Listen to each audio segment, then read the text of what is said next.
खबरों में आगे बात करते हैं, जहां पर भ्रष्टाचार के खिलाफ मुख्यमंत्री योगी आदित्यनाथ की बड़ी कार्रवाई, जहां पर सरकारी कर्मचारियों को देना होगा संपत्ति का ब्यौरा। इतना नहीं, ब्यौरा देने की मियाद 1 महीने और बढ़ाई गई है और साथ ही पहले 31 अगस्त तक घोषित करनी थी चल अचल संपत्ति ना घोषित करने पर रोका जाएगा वेतन, ये भी मुख्यमंत्री की तरफ से कहा गया।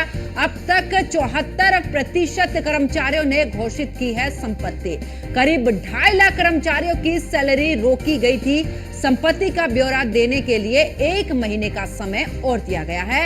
यह अंतिम अवसर, इसके बाद वेतन होगा बाधित और सरकारी बाबुओं की काली कमाई पर सरकार की नजर है। तो बड़ी खबर आपको बता रहे, जहां पर अब करीब 2.5 लाख कर्मचारियों की सैलरी रोकी गई थी और ऐसे में ब्यौरा मांग रही है सरकार यहां पर कि अब संपत्ति का ब्यौरा देने के लिए फिलहाल 1 महीने का समय और भी दिया है और ये अंतिम अवसर, इसके बाद वेतन होगा सीधे तौर पर बाधित अगर कोई भी अपनी संपत्ति का ब्यौरा नहीं देता है। तो बड़ी खबर, जहां पर भ्रष्टाचार के खिलाफ योगी सरकार की बड़ी कार्रवाई यहां पर देखने को मिल रही है।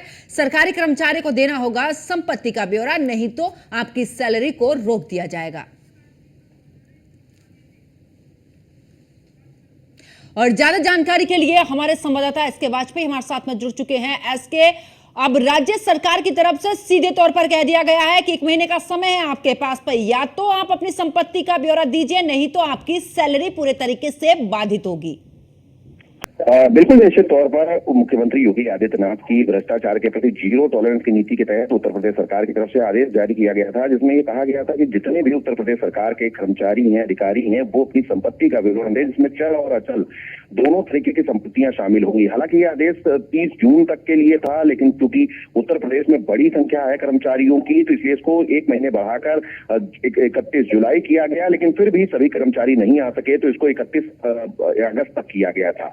क्योंकि वो तिथि भी समाप्त हो चुकी है, ऐसे में उत्तर प्रदेश के मुख्य सचिव की तरफ से आदेश जारी कर दिया गया कि ऐसे कर्मचारी अधिकारी जो अपनी संपत्ति का विवरण नहीं दे रहे हैं, उनकी सैलरी पर रोक लगा दी जाए। हालांकि उत्तर प्रदेश पुलिस की तरफ से भी बड़े पैमाने पर ऐसे पुलिस कर्मियों के प्रमोशन को भी रोक दिया गया जो कि अपनी संपत्ति का विवरण नहीं दे रहे थे। अब उत्तर प्रदेश सरकार की तरफ से बड़ी संख्या को देखते हुए, क्योंकि 2,44,000 से ज्यादा उत्तर प्रदेश के ऐसे कर्मचारी अधिकारी हैं जो अभी तक अपनी संपत्ति का विवरण नहीं दे सके हैं, जिसमें खासतौर पर शिक्षा विभाग, उत्तर प्रदेश पुलिस विभाग, उत्तर प्रदेश औद्योगिक विकास विभाग शामिल हैं। उनको 1 महीने का अतिरिक्त समय दिया गया है। मतलब सीधे तौर पर हम कहें कि 30 सितंबर तक अब वो अपनी संपत्ति का विवरण दे सकेंगे। अगर इस दौरान वो अपनी संपत्ति का विवरण देने में विफल रहते हैं या देने से मना करते हैं, तो ऐसे में उनकी सैलरी रोकने के निर्देश उत्तर प्रदेश सरकार की तरफ से पहले ही जारी किए जा चुके हैं। तो सीधे तौर पर उत्तर प्रदेश सरकार कोशिश कर रही है कि जो भी आपकी इनकम है वो आप बताएं, चल अचल संपत्ति आपके पास कहाँ इससे आई, उसका विवरण दें। ऐसा न करने वाले अधिकारियों कर्मचारियों पर योगी सरकार एक्शन के लिए तैयार है। और बिल्कुल एसके वाजपेयी, अगर बात करें, क्योंकि लगातार भ्रष्टाचार के मामले बढ़ते ही जा रहे थे और ऐसे में तमाम वीडियो सामने आ रहे थे और कार्रवाई को लेकर भी तमाम सवाल खड़े हो रहे थे, ऐसे में राज्य सरकार की पूरी कोशिश कि आखिरकार किस तरीके से यहां पर लगाम लगाई जा सके और आखिरकार ये ब्यूरो ही बताएगा कि आखिरकार पूरे तरीके से कितनी संपत्ति आपने अपनी इस दौरान, जिस समय से आपकी ड्यूटी है, यानी कि जब से आपकी जॉब लगी है तब से अब तक आपने कितनी संपत्ति इकट्ठा की है।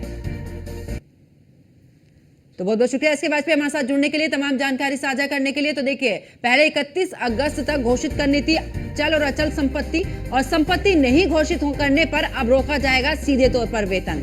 तो अब आखिरकार जीरो टॉलरेंस की नीति जिस तरीके से राज्य सरकार ने इस दौरान दावा किया, उस पर सीधे तौर पर काम करती हुई